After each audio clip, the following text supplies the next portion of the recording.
Hello, you. I can't believe this is your final set of essays. It feels like I've been speaking to you for weeks.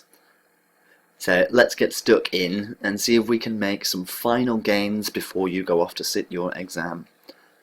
So it is true that some of the scientific discoveries and technological inventions have drastically changed how people live. Yeah, so some, I would say some scientific discoveries instead of some of the. It is true that some scientific discoveries and technological inventions have drastically changed how people live. And this gets a bit long, so I would remove this. I completely agree that people are no longer able to live without some of the inventions and discoveries. So we've already used inventions and discoveries up here. I would just change this to innovations. While I completely agree that people are no longer able to live without some of our innovations, I disagree that we cannot live without all of them. That's good. There are a number of inventions and discoveries which have had a major influence on the world. For example, the invention of paper helps human be helped in the past helped human beings spread knowledge more broadly, increase literacy rates, and pass down stories from generation to generation. Cool.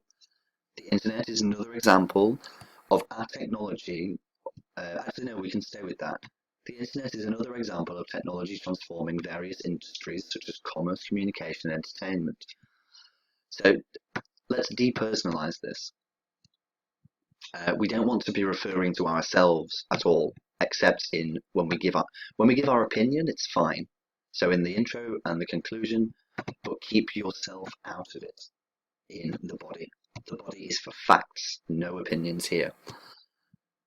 So what we could say is, thus, a world without these technologies is almost unimaginable. Stay out of it. We don't have to refer to ourselves. We can just say, a world without these technologies is unimaginable. It still carries the same meaning and it says what you want, but you don't have to refer to yourself. We want to make sure we stay as objective as possible. And I mean, honestly, I wouldn't use the word unimaginable either, because in an academic essay, we're trying to be specific and accurate. We want to tell the truth. So we don't really want to be talking about imagination at all, because it does not lend credibility to one's argument to say, but I imagined it.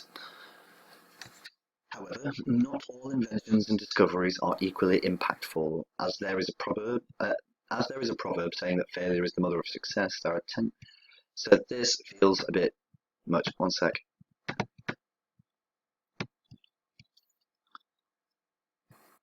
I would not. I would remove this. I would just say there is this from as well. Is this a Japanese proverb or is it from somewhere else?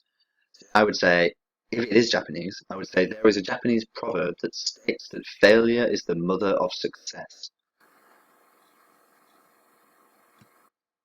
Again, be specific. 10 times or possibly 100 times.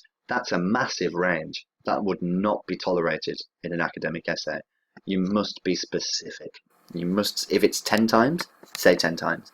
If it's 57.8 times, say 57.8 times. If you don't know, don't lie. Remember, this is about telling the truth as best we know it. So if we give a range this broad, then it just makes people upset. The number of inventions which fail compared to the number which succeed. Well, of course, I mean, this is obvious. So I would say, there is a Japanese proverb which states that failure is the mother of success. Semicolon. There are many times. Oh, okay, so, alright, the number of inventions which fail are many times more than the number which succeed. So there we go. And a slightly, because we don't know, do we, how many times it is. So we should just say, the inventions that fail are many times in number compared with the inventions that succeed. Additionally, there are also products which people all over the world seem unable to live without. Okay, no, I see what you mean. There are products which people all over the world previously seemed unable to live without. but have since stopped using completely, such as the fax machine. Therefore, I disagree with the idea that people cannot live without all inventions and discoveries. Cool, yes, but I will point out that the people only stopped using that because a better technology came along. When email arrived, that's why people stopped using fax. So people were unable to live without immediate communication, not fax. The fax was just a method of immediate communication, and people still do that, but with email. So it does not support your argument. I'm not trying to be overly critical. I'm just trying to point out the things that will cost you in the exam so that you can focus on them a little bit more. In conclusion, I can see that some of the technological inventions and scientific discoveries have impacted the world, but I would argue that not all of them are essential or necessary. This is far too long, and we have made a negative here, but one word could encompass all those words. Necessary or essential, something which people cannot survive without. Essential or necessary. So, and remember, it's always as few words as possible. If there is a better word instead of 7 words, then that's what we should be using. So let's see how your task 1 has improved. The bar chart published by the World Health Organization gives information about how many people died of swine flu annually beginning in 1990 and continuing until 2000 globally. More academic language. All over the world, globally. The figures fluctuated throughout the decade. The number of victims stood at approximately 175,000 people in 1990, falling significantly in 1991. Good. It increased again to 160, steadily decreased over the next 2 years, falling to the lowest number of deaths per year of 120,000, again matching the number of deaths in 1991. New paragraph. From 1994 to 1997, try to refer specifically because this just confused me. So start a new paragraph here, but then use a pronoun here. Use the proper noun here, or any noun to describe it rather than the pronoun. So a gradual rise from 120,000 to 175,000 deaths, then stayed, let's say, remained consistent, then remained consistent until 1998. Oh wait, or is it from 1998? I'm not sure of the preposition here, because if it only stayed flat in 1 year, then it's not really worth pointing out. But if it's from 1998, finally there was a sharp drop to 120,000 in 99, followed by a steep increase to 160,000 deaths. You could say as well for deaths, fatalities would be good,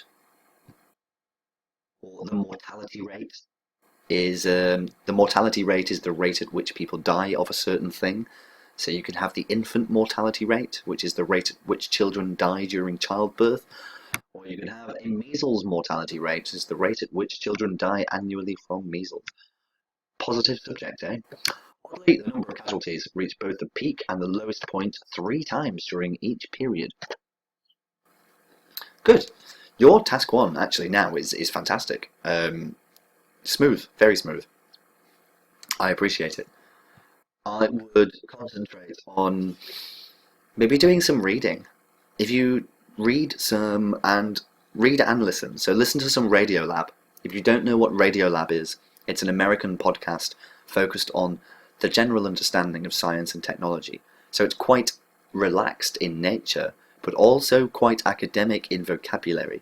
So if you're looking to pick up additional words, phrases and such, Radiolab really is the place to go and have a listen.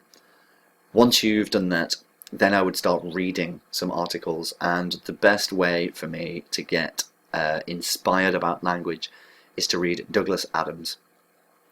He's my favourite author. He's an English science fiction author, long dead, but you probably have heard of him. He wrote The Hitchhiker's Guide to the Galaxy and has written many articles and many essays that contain just wonderful turns of phrase. If you would like to receive anything like that, feel free to pop me an email and I will be back in touch. But until I speak to you again, it has been a pleasure correcting your work, and good luck in your exam. Goodbye.